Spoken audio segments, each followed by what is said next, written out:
long time ago, Shiva called forth the greatest sages of India, desiring to elevate them into the divine matrix of creation through the rhythmic intelligence of the Tandava Dance of destruction and creation. He smiled at the assembled avatars and rishis, who watched on in awe. Moving his limbs gracefully, slowly, he assumed the gracious yet terrible Nataraja form and posture, hands held aloft, limbs in perfect equipoise. Slowly at first, his arms started to unfold, weaving patterns of unutterable beauty and awesome power, forming the mudras of the Tandava, gaining speed with each successive gyrating pose, each whirl of the arms, each spin around his axis.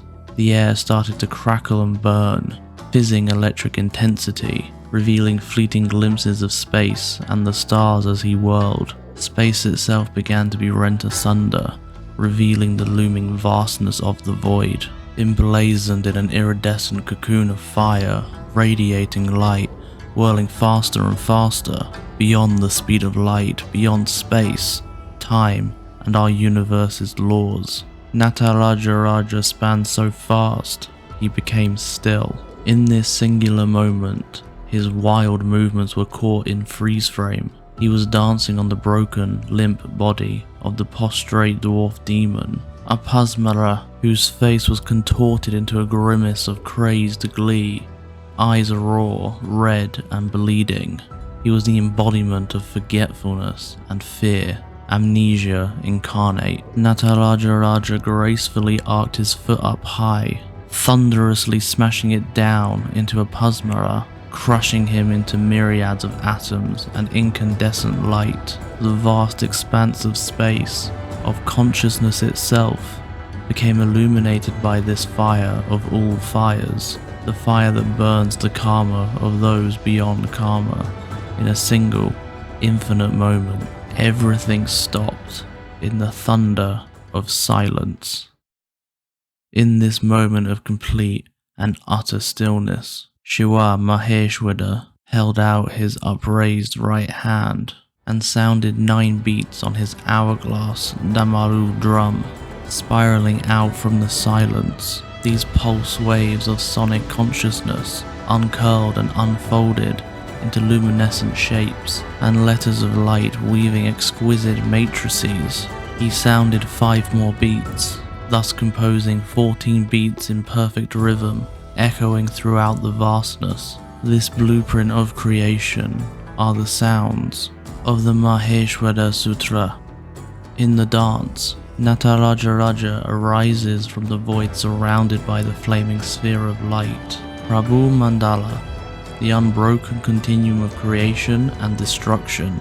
This Prabhu Mandala is a portal into Om, the sound current field of physical creation. In the dance, every subatomic particle does an energy dance and is an energy dance, a pulsating process of creation and destruction without end. A rhythm of creation and destruction manifests in the birth and death of all living creatures and the dynamics of subatomic particles. Nothing in creation is ever destroyed. No energy is ever lost. It just changes its expression in an alchemical dance from one movement to another. Within our own evolution, parts of who we are have to die and be transformed in order for new aspects of us to bloom. The dance of destruction is, therefore, more appropriately called the dance of transformation from one thing, energy or process, into another. Creating and destroying are 2 poles of a single unified cycle. Creating and destroying mark out the beginning, and then the completing of a sphere composed of an inflowing wave that creates, and an outflowing wave that dissolves. From within Shiva, or pure awareness, arises creation, its objects, contents and experiences, which then dissolves back into awareness. Creating and dissolving are 2 sides of the same coin, each one being portals or wormholes into the universal process, doorways into the infinite. Shiva's dance shows these dynamic processes, constantly transforming everything all the time, such as the stars, in nature, and in our bodies, where our cells die, renew, and transform every day. We are dying and being reborn every day, transforming every day, even right now, whilst you are watching this. To harness these forces is one of the goals of science, and to be able to refine, use, and transcend the pull of these forces is the goal of all enlightenment traditions. The dance of Shiva has two parts to it. The first and most well known is the Tandava Dance, where Shiva dances and destroys the macro universe and the micro universe of the human being by dancing on the demon dwarf Maheshwara, the embodiment of all our illusions, conditionings, karmas, and ignorance.